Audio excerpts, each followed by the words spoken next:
अखिल भूमंडलीय सर्व शिरोमणि मुनि समाज के संस्थापक आदि मुनीश्वर योगेश्वर सदगुरुदेव शिव मुनि महाराज की जय। उपस्थित मुनि वृंद, साधु सज्जन वृंद, संत वृंद, साधक वृंद, आध्यात्म ज्ञान के जिज्ञासु और प्रेमियों, सभी श्रोता वृंद, आप सभी को मेरा कोटिशः नमन, सप्रेम जय जीव।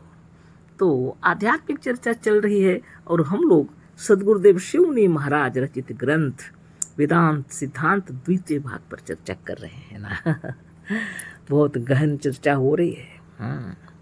हमने ईश्वर को देखा, गुरुदेव जिस तरह से दिखलाए हम लोगों को, है ना। तो सदगुरुदेव कितने सुंदर तरीके से बतलाए। देखो, वही शक्ति तुम्हारे शरीर के भीतर है, वही शक्ति तुम्हारी शक्ति है। वह अज्ञात शक्ति, वह अज्ञात ईश्वर जिसे तुम खोज रहे थे, जिसे तुम नहीं जानते थे, जिसके बिना तुम विफल थे, वह ईश्वर तुम्हारे पास है, वह तुम्हारे आत्मा में है, वह स्वयं तुम हो। देखो, आज तुमने उसका दर्शन किया, तुमने उसको जाना। यहाँ तक चर्चा हो गई, आगे पढ़ते हैं। अब विचारने की बात यह है कि जिस वेदांत के ज्ञान से ईश्वर हम ही है, वहाँ पर इस सिद्धांत से कि सब ईश्वर करते हैं, हम आलसी कैसे हो सकते हैं।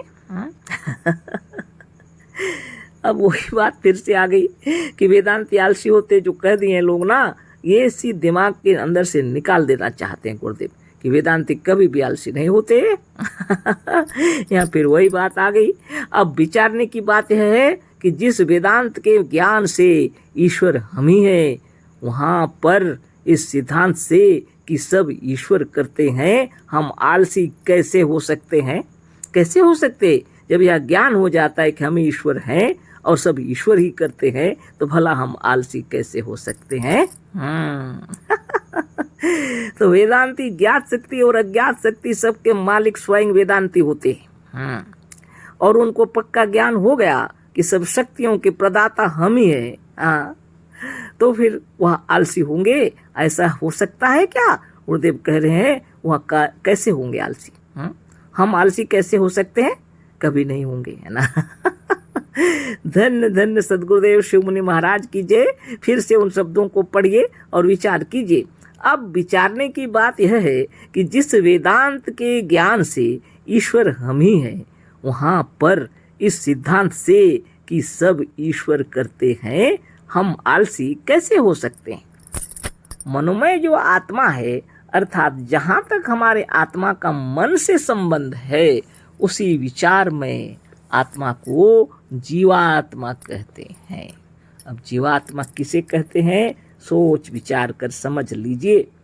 मनोमय जो आत्मा है, यही आत्मा जब मनोमय हो जाती है, यही आत्मा के अंदर जब मन, इच्छा, ये सब उत्पन्न होने लगते हैं, है ना। इसी आत्मा के अंदर जब मनोमय, ये आत्मा के अंदर जब वह स्थिति आ जाती है, जिसको गुरुदेव कह रहे हैं मनोमय जो आत्मा है, अर्थात जहाँ तक हमारे आत्मा का मन से संबंध है, यानी मनोमय की बात को समझा रहे हैं गुरुदेव, जहाँ तक हमारे आत्मा का मन से संबंध है, जहाँ तक हमारे आत्मा का मन से संबंध है, उसी विचारमय आत्मा को जीवात्मा कहते हैं।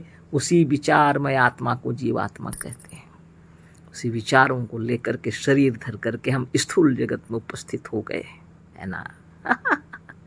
जिसको कहते हैं ज्ञात शक्ति के अंतर्गत में हम लोग अभी चलना फिरना, उठना बैठना, दौड़ना भागना, पढ़ाई लिखाई करना, खेती बाड़ी करना, बिजनेस करना, तरह तरह के कार्य करना, सारे कार्य करना, ये ज्ञात शक्ति के अंदर जो जीवात्मा जिसको कह रहे हैं गुरुदेव, यह वह शक्ति है ना।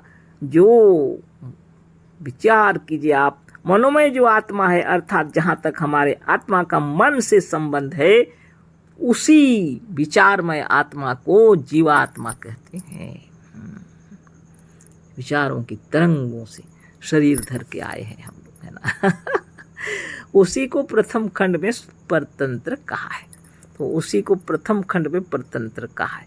शरीर धरे हैं तो परतंत्र हो गए कि नहीं। हाँ, अभी क्या करेंगे आप, क्या उसी तरह उड़ेंगे, पूरे आसमान में लेकर के सारे विश्व ब्रह्मांड में भ्रमण करेंगे? नहीं होगा ना। हाँ, मनमय आत्मा, बहुत बड़ी बात है ये। आत्मा महाशक्ति आप स्वयं होते हुए अभी जब शरीर धरे हैं तो परतंत्र हुए हैं कि नहीं? परंतु वेदांत बतलाता है कि इस शक्ति को तुच्छ जानकर और ब्रह्मज्ञान से इसका बंधन तोड़कर इस तुच्छ परतंत्र शक्ति को उस स्वतंत्र ईश्वरीय शक्ति में मिला दो। ज्यों ज्यों तुम इस ज्ञान का अभ्यास करोगे तुम्हारी शक्ति बढ़ती जाएगी, यहाँ तक कि जिस समय यह तुम्हारा शरीर जो तुम्हारे ही अज्ञान से अल्प शक्ति का रचा गया है छूट जाएगा तो तुम साक्षात पर ब्रह्म सर्वशक्तिमान हो जाओगे, है ना। इसको ब्रैकेट में लिखे, अब समझ लीजिए अच्छी तरह, है ना। तो प्रथम खंड में जिसे परतंत्र कहे हैं गुरुदेव वह है इस जीवात्मा, है ना, शरीर के अंदर में अभी हम लोग हैं। फिर उसको भी उन्होंने उदाहरण दिया था, है ना, वो बड़ा शेर, है ना, मेले के अंदर में जो पिंजरे में बंद था लेकिन गुर्रा रहा था, पिंजरा से बाहर नहीं निकला था लेकिन दौड़ मचा रहा और गुर्रा रहा, लोग डर कर भाग गए। इस शरीर में रहते हुए भी आप बड़े बड़े कार्य कर सकते हैं लेकिन आपके अंदर में आत्मबल होना चाहिए, है ना, पूर्ण विश्वास होना चाहिए अपने आप का। आत्मबल, मनोबल, योग बल, ज्ञान बल बढ़ाने का नित्य योगाभ्यास कीजिए तो उस शेर की तरह पिंजरे में रहते हुए भी आप हल्का मचा सकते हैं, लेकिन उसके लिए नियमित नियम से साधन करना पड़ेगा, साधारण बात नहीं है। इस शरीर के भीतर आप रहते हुए भी परब्रह्म परमात्मा हैं, इस ज्ञान को धारण करने के लिए गुरुदेव कह रहे हैं। प्रथम खंड में जिसे उन्होंने परतंत्र कहा है वह यह कौन है? यह उसी विचारमय आत्मा को जीवात्मा कहते हैं, जो क्या है, मनोमय आत्मा का वह समय, वह रूप है। जब मनोमय है हमारी आत्मा, हमारे संबंध आत्मा के साथ है, उस वक्त मनोमय हो गया है, वही जीवात्मा हो गया है और कोई दूसरा नहीं है ना। तो अभी तो परतंत्र ही होंगे ना, इस शरीर में है। लेकिन सद्गुरुदेव शिवमुनि महाराज की जय, उन्होंने आपको ऐसी वीरता से युक्त करने के लिए योग साधन बतलाए। अष्टांग योग की व्याख्या साधारण बात नहीं है, कर्म क्षेत्र में उसको आपको करना है। नित्य योगाभ्यास कीजिए और अपने आत्मबल, मनोबल, ज्ञान बल, योग बल को बढ़ाइए। आत्म गौरव से मंडित होकर के संसार क्षेत्र में उतरिए, है ना। और जो आप अपने आप को तुच्छ समझते हैं यह तुच्छ नहीं है, फिर उन्हीं के शब्दों में पढ़ते हैं। परंतु वेदांत बतलाता है कि इस शक्ति को तुच्छ जानकर और ब्रह्मज्ञान से इसका बंधन तोड़कर इस तुच्छ परतंत्र शक्ति को उस स्वतंत्र ईश्वरीय शक्ति में मिला दो। ज्यों ज्यों तुम इस ज्ञान का अभ्यास करोगे तुम्हारी शक्ति बढ़ती जाएगी। मिला क्या दो, आप तो वही है ना। गुरुदेव एक जगह पे लिखे हैं, तो मिला दो क्या, स्वयं विचार करते रहिए, है ना, निरंतर कि आप वही हैं। मिलाने की शक्ति कोई जरूरत नहीं, आप तो वही हैं। निरंजनोहम जगदीश्वरोहम, निश्चित रूप से विचार करना चाहिए, है ना। धन्य धन्य आत्मा, आपकी महिमा अपार, ऐसे सद्गुरु मिले, इससे बढ़कर और क्या है। इस शरीर के रहते हुए इस परतंत्र कहे हैं गुरुदेव, है ना। अभी इस शरीर में है हम लोग, फिर भी ऐसे गुरु मिले जिनका साक्षात्कार हुआ इस जन्म में, हम सभी धन्य धन्य हो गए, है ना। कौन बतलाएगा इतना कि तुम जहाँ पिंजरे में बंद हो ना, लेकिन तुम शेर हो, गुरुदेव कह रहे हैं, है ना। वो कौन शेर है? जो खूंखार जानवरों का राजा है ना। आप परम शक्ति हो, है ना, पिंजरे में बंद हो, लेकिन तुम जानते नहीं कि तुम शेर हो। छोटे नन्हे शेर को बता रहे थे, नन्हा तो नहीं था, बड़ा हो गया था, है ना। सदगुरुदेव की लेखनी गजब, उदाहरण गजब, है ना। तुम तो आपको समझा रहे हैं, हमको समझा रहे हैं गुरुदेव। इस शरीर में रहते हुए भी, है ना, क्या है, सब महाशक्ति है। आगे पढ़ते हैं, ब्रैकेट में भी लिख करके समझा दिए हैं, जो तुम्हारे अज्ञान से अल्प शक्ति का रचा गया है। हाँ माँ, तुम्हारे अज्ञान से शरीर के अंदर में विराजमान हो और अल्प शक्ति से रचे हुए खुद को माँ अल्पज्ञ कहते हो, अल्पज्ञानी कहते हो, अल्प शक्ति वाले कहते हो, है ना। गुरुदेव कहते हैं यह शरीर, फिर से पढ़ते, यह साधारण बात नहीं है, अच्छी तरह समझ लीजिए।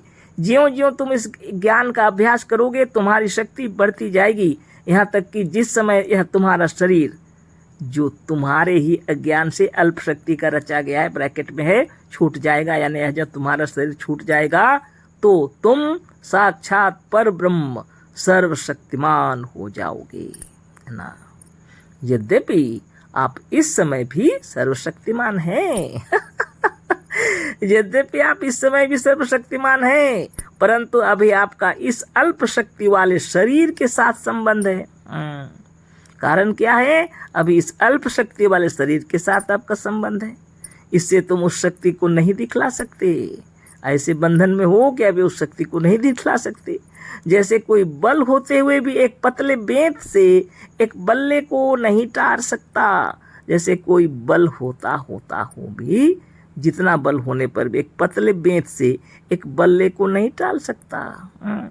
उसी तरह वेदांती सर्वशक्तिमान होते हुए भी इस शरीर के साथ संबंध होने से इस अल्प शक्ति वाले शरीर से उस कार्य को नहीं कर सकते जिस पर भी और शरीरधारियों की अपेक्षा उनका कार्य अनोखा होता है। अद्भुत है ना। एक पतले बेंत से एक बल्ले को नहीं टार सकते, उसी प्रकार वेदांती सर्वशक्तिमान होते हुए भी इस शरीर के संबंध होने से इस अल्प शक्ति वाले शरीर से उस कार्य को नहीं कर सकते हैं, लेकिन फिर भी गुरुदेव कहते हैं और शरीरधारियों की अपेक्षा उनका कार्य अनोखा होता है ना। जितने वेदांती हैं साधारण शरीर वालों की अपेक्षा जो कार्य करते हैं वो अनोखा ही होता है। वह शरीर रहते भी अद्भुत और आश्चर्यजनक शूरता, वीरता और बहादुरी दिखला सकते हैं। वह इस साधारण से शरीर में होते हुए भी अद्भुत चमत्कार दिखा देते हैं, आश्चर्यजनक शूरता, वीरता और बहादुरी दिखला सकते हैं। आज तक जितनी बहादुरी आपने देखे हैं, शूरता, वीरता और बहादुरी आपने देखे हैं, वो कौन है? वो वेदांती लोग होते हैं। उनके कार्यों को देखकर मामूली लोग दांतों में अंगुली दाबते और आश्चर्य में डूब जाते हैं। इसके विषय में हम पहले बहुत कुछ कह चुके हैं और उनमें से कुछ वेदांतियों का नाम भी गिना दिए। ब्रह्मांड के अंदर जितना तहलका मचा हुआ है, इस ब्रह्मांड में अच्छे अच्छे कार्य जो कर रहे हैं वह वेदांती है ना। कि वेदांती गलत कार्य कभी नहीं करते, अच्छे कार्यों करने के लिए अपने तन मन धन प्राण निछावर कर देते हैं, वो वेदांती हैं। वास्तव में डरते नहीं किसी से। और इस साधारण शरीर गुरुदेव कर रहे हैं, अल्पज्ञ शरीर, अल्प ज्ञान वाला शरीर, अल्प शक्ति वाला शरीर, ये उन्हें बंधन में बांध दिया है। नहीं तो इससे भी अधिक कार्य करेंगे, लेकिन फिर भी आश्चर्यजनक शूरता, वीरता और बहादुरी दिखला सकते हैं। उनके कार्यों को देखकर मामूली लोग दांतों तले अंगुली दाबते हैं, बोलते हैं, दांतों तले अंगुली दबा लेते हैं, आश्चर्य में डूब जाते हैं निश्चित रूप से ना। आज तक जो आश्चर्यजनक कार्य किए हैं वो वेदांती लोग किए हैं ना। तो बहुत से नाम गिना दिए, कह रहे हैं हम उन वेदांतियों के नाम भी गिना चुके हैं। और सद्गुरुदेव यहाँ प्रमाणित कर दिए कि वेदांती लोग कभी भी आलसी नहीं होते। और इसी पंचमो अध्याय। अभी पंचम अध्याय हो गया पूरा, है ना। और श्रोता वृंद कोटि कोटि नमन। आगे फिर आगे चर्चा होगी। आज इतना ही।